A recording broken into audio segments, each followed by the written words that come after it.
There's just no queen like a vegan queen. Hey loves, it's me, that there bleeding Gemini, right? Slag that lives in Limeside. And I represent the more upmarket side of the act in Rochdale and Miasma. She says, working right back at Spa. Hey, it's one up from the little. How you doing, darling? Alright, love, alright. Got lockdown fever, cabin fever. Me too. No, I really have. Yeah. I've had some right depressing days. You know, just. But using that old trick, I'm not a starving child in Africa. Yeah. I'm not a Texas householder frozen into his recliner because the Republicans have never upgraded the grid there. So, you know. Relatively speaking, yeah. Exactly. It's like, I think, I should imagine there's a lot of that these days, Miasma, to be honest with you. A lot of people kind of having to use comparative thinking to get themselves through. Yeah, definitely. If You only know. the people in power could use comparative thinking, then we might be in a better position globally anyway. Wouldn't it be nice, that, eh? Wouldn't it be lovely? Dare to dream, shoot for the moon, the moon, the moon. So, now, Paul contacted me last night and he said, Gemini, we've had a question on those vegan guys, on those vegan guys video, saying, are you not doing the Drag Race reviews anymore? So anyway, he answered for us and said, you know, the girls have moved over to their own channel now and they're doing a lot of stuff over there. However, they're not reviewing Drag Race at the moment. Now, there's been a bit of a advancement on the not reviewing from us both, has there not? There has indeed, my love. There has indeed.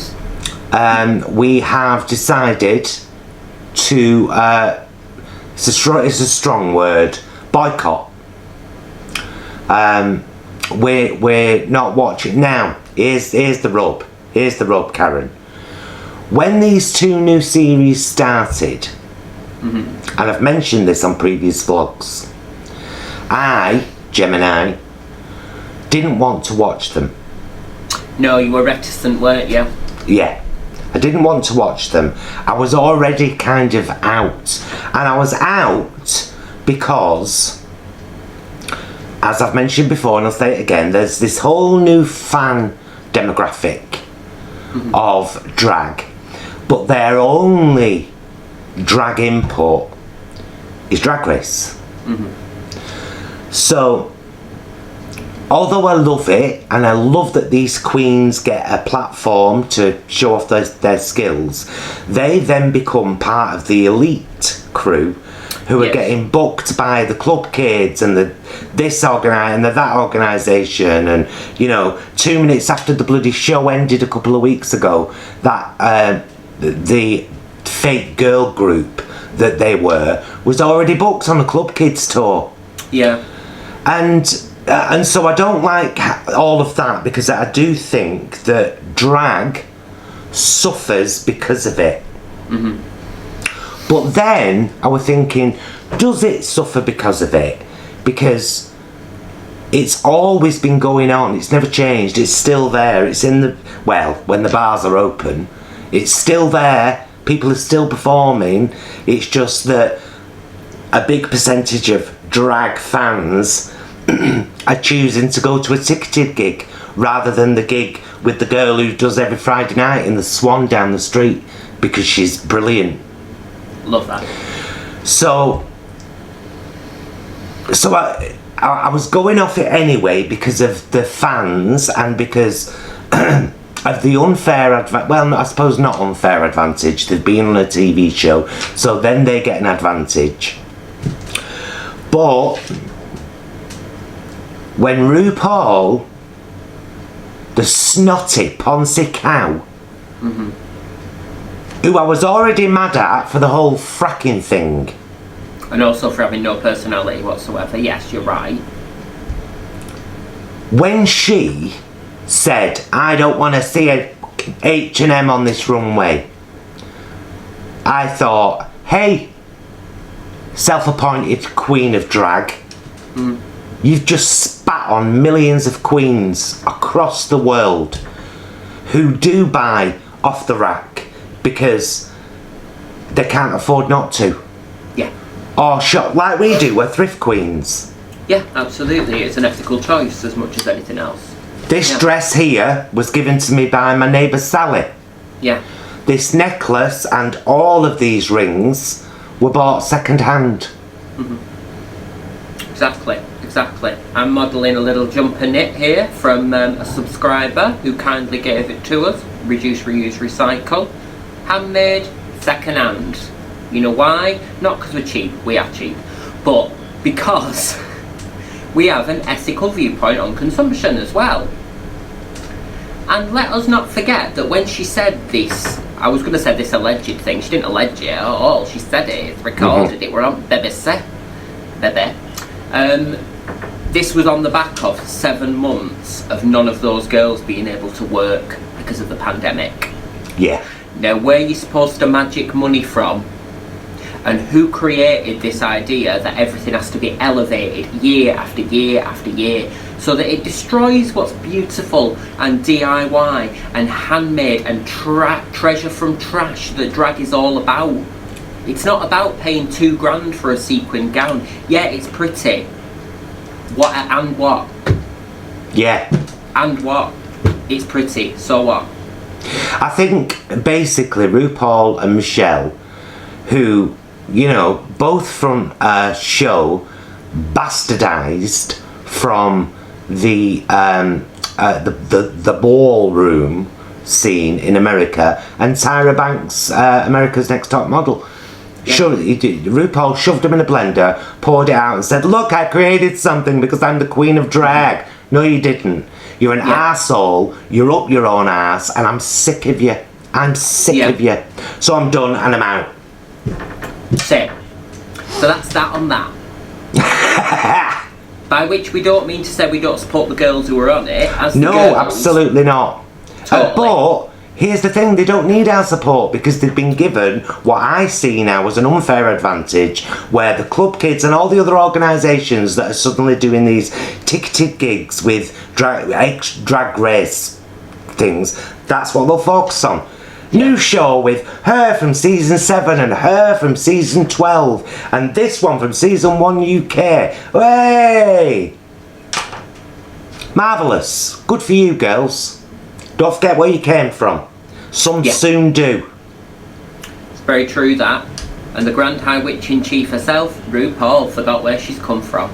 Oh, absolutely. And, you know, she's forgot as well that she's taken 2 elements and bashed them together and created a hybrid, but it's nothing new. Almost everything she says comes from the ballrooms. Almost everything.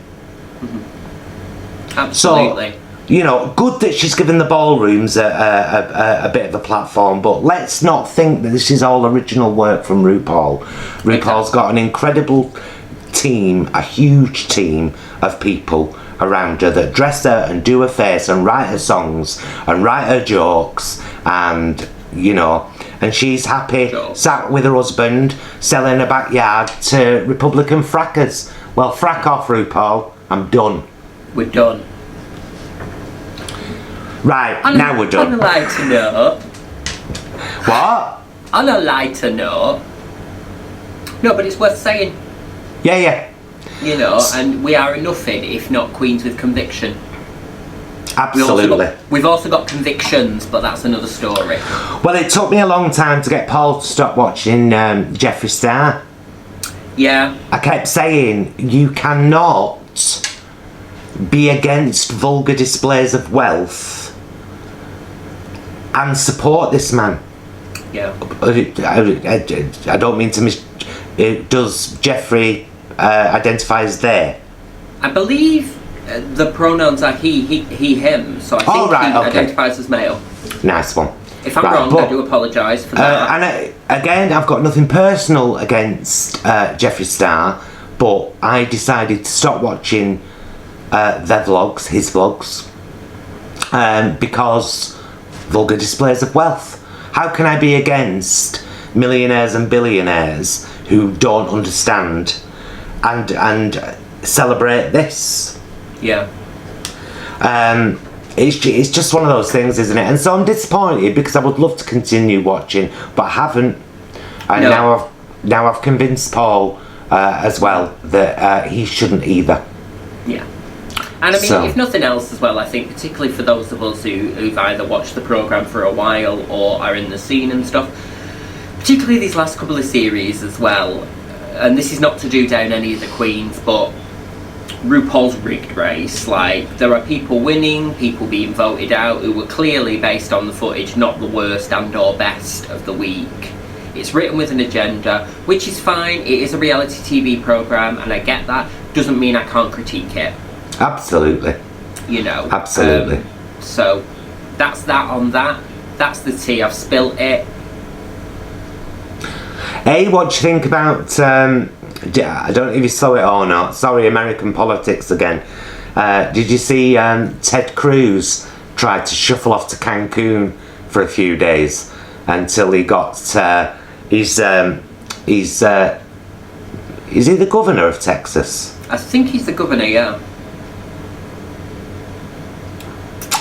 Oh no, he's not. Oh yeah, yes, he is. I think he is anyway. But he's the representative of Texas. Yeah, his wife texting all the neighbourhoods, fancy a few days in Cancun, we feel like getting away somewhere hot, and then people snapping him on the plane. So he blamed his kids. He did book to go for 3 days, but he flew back the next morning shamed. Angel of mercy. It was all over the press, and he said, my girls wanted to go somewhere warm, and then so I thought, why not? But then I realised it wasn't really a good move on my part, so I've took them and I flew back the next day with enough luggage for 3 days. 3 days in, as I was sipping my 16th pina colada, I thought, you know what, this is not on this. So I selflessly flew. I mean, to be fair, it's like, again, this is why American politics is more exotic, isn't it? Because he flew off to Cancun, Dominic Cummings pissed off to Durham. You know what I mean? It's not quite the same thing, but it's the same rule broke. Prince Charles travelled 200 miles to see his dad in hospital. Yeah. Thought we couldn't do that. Yeah. Come down. They're not even, this is the thing, they're not even trying to cover stuff up anymore. Look at this thing with Matt Hancock and all the cronyism. In fact, let's not even call it cronyism now. The rest of the world calls it what it is, which is corruption. You know, nothing in the papers, no one's reporting on it. Oh, I did this for all for good for country, and all the press is like right behind them on handouts going, yeah, great, that, lovely. And then they're just admitting to it. And nothing's happening to them. If I wee in front of a spa, I expect to be I think I'm going somewhere with this. I expect to be arrested. Dominic Cummings, Matt Hancock's, and that idiotic sponge we call a Prime Minister could pull their kecks down, do a right big poo and throw glitter on it, and everyone would go, do you know what I mean? Well, and I'm sick of it. I remember, and trust me, he won't get mentioned much on this channel now, but I remember a certain Trump,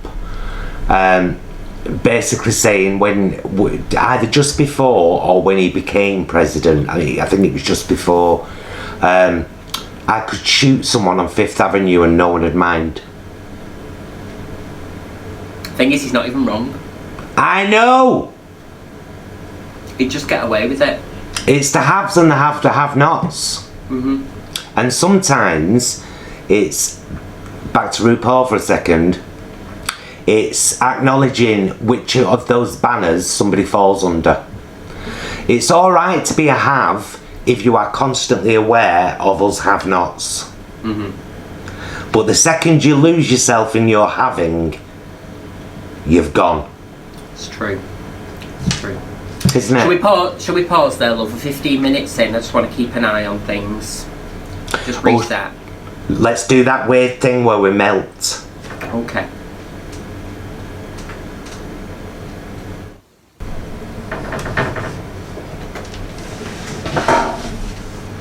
Melting upwards. I'm leaving that bit in because my tits look gorgeous. You can have it, you can have it. Have it by all means, love. You can always tell when it's part 2 of these vlogs because I've took my gloves off. Yeah. The gloves are off. Oh, me. What else have we got to talk about, my love? Oh, well, I'll tell you what, it's coming to the end thereof, but I think we picked up on it last time briefly, but it's LGBTQ plus history month. Oh, it is, yes, because we mentioned it last time. We pointed to a vlog that Paul did not so long back, in which is linked Pink Triangle Theatre, Dear Alan, you know, all of that stuff that's on YouTube.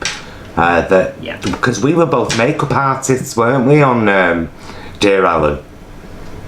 We were indeed, yeah. That was it was a real turning point for my career as an MUA, and you know, just thanks to everybody. Oh, so exciting being on location. It was marvellous. That little partner, I like it. So, do you know what I mean? Do you think, Miasma, deep question now, my love, because I'm sure that many people are kind of thinking about this, and because we're still very much in the thick of it, do you think that there will ever be a time that the world will be, well, I hope back to an improved normal? Or do you think it's going to be a case of learning to live with COVID for the rest of our lives, and very probably the jab maybe becoming an annual, like the flu jab? Yeah, I mean, I think with things like diseases and so on and so forth, or infections, whatever, it's like once they exist, don't they? They can't go anywhere. No.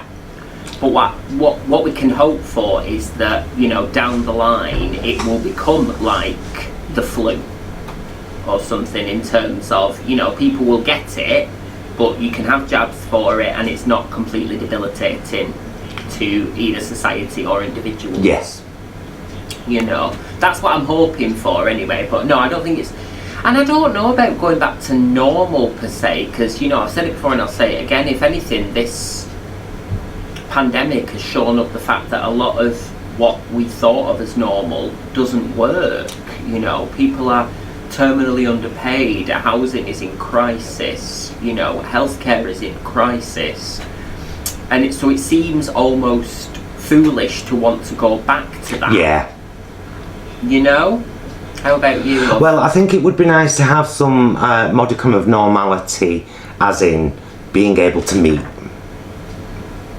you know, and just have a coffee and have a troll around the second-hand shops. I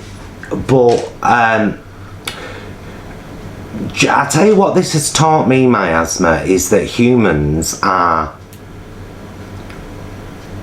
too many of us, are uncaring and unwilling to even think about others. Yeah.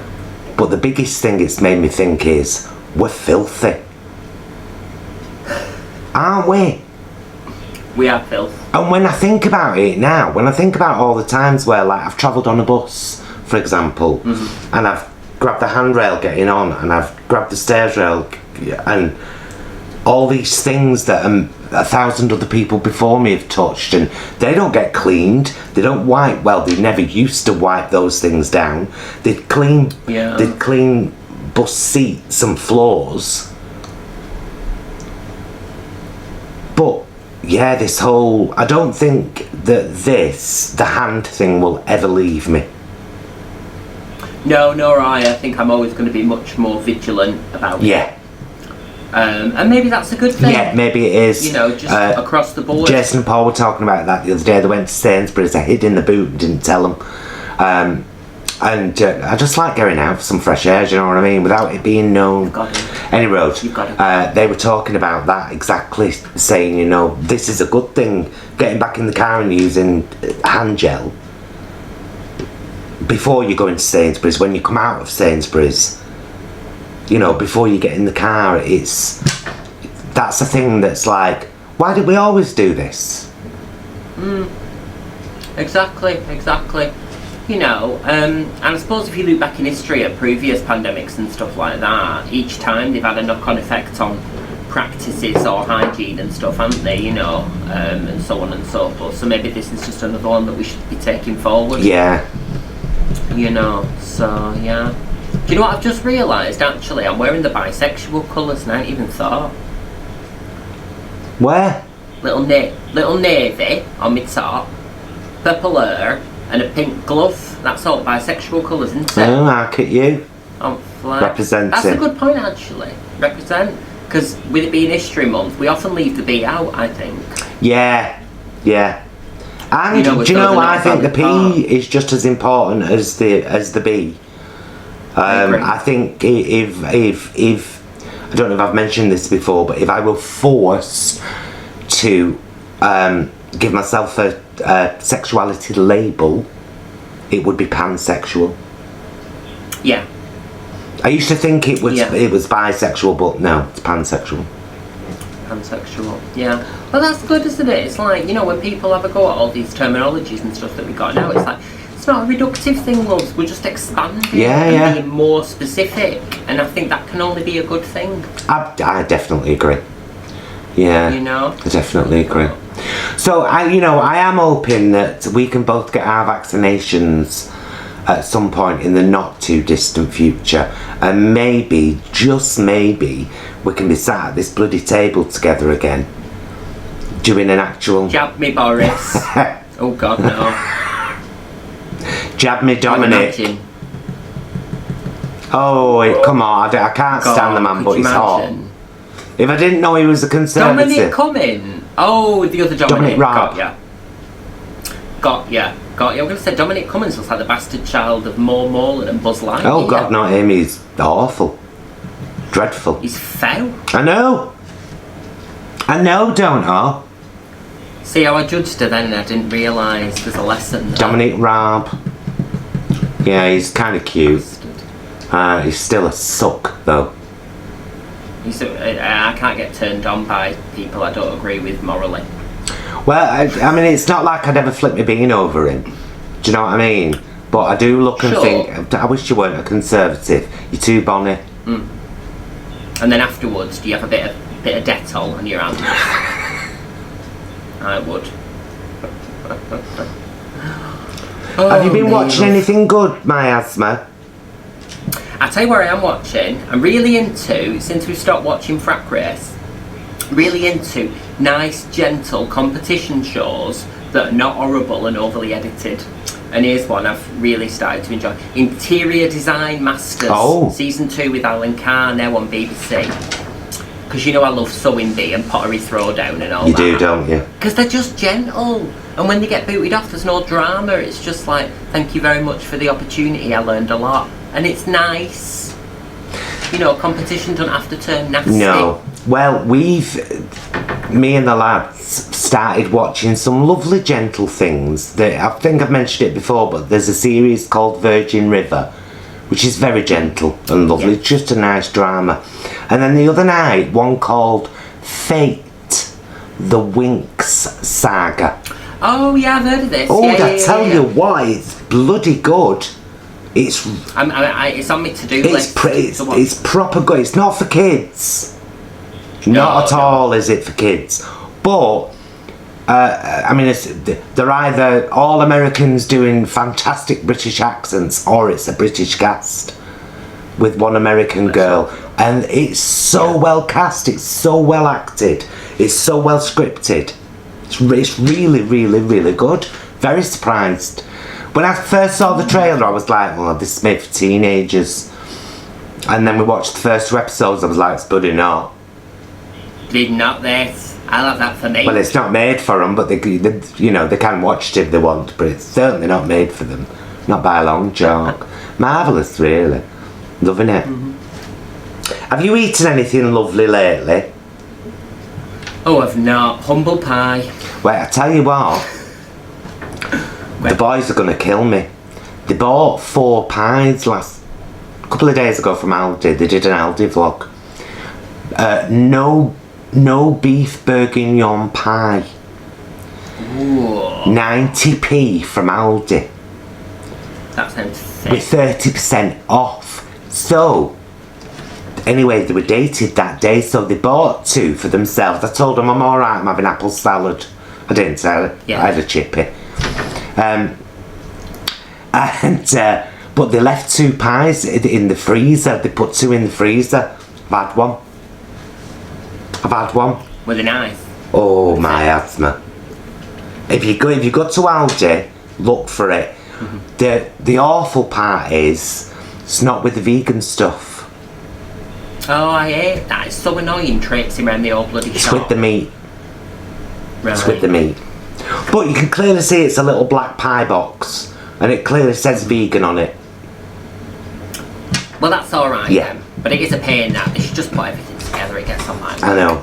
But it's lovely. It's got like soya beef style chunks in there.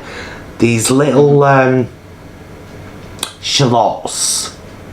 Oh, nice. Whole little shallots. Couple of mushrooms. And this beautiful gravy. Lads had it with mash and mushy peas.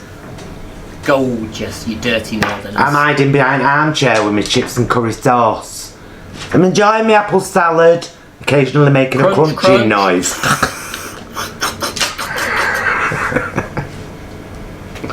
Oh, you've got to laugh, haven't you? If you didn't laugh, you'd bloody Yeah. cry. I tell you what, I need my hair done. You. Me and all. I'm loving I've it. whacked I'm up loving this before. new one. Oh, do you like Yeah, it? it's gorgeous. Well, thanks, love. I just thought, well, something to sweep it up off my face, but still give me that Heathcliff vibe. You know? I totally get you. And aren't you wearing your... Are they your bisexual or your trans earrings? Oh, these are my bisexual earrings. Is it the same maker where we both got a pair from the trans one? That's right, yeah. What are yeah, they called again? They are called queer rings. Queer rings. And it's a lovely pal of Stuarts, 2 lovely pals of Stuarts what live in London, but they're alright. Nice. Nice. So, I shall put them, if you follow either of us on social media, I shall tag them when there's a photo of us. Aye.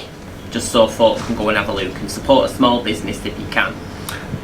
You can also support the Vegan Queens if you like. We have a PayPal link. We have a PayPal, we have a Patreon, we've got merch. Got merch. Why don't you want me on your boobs?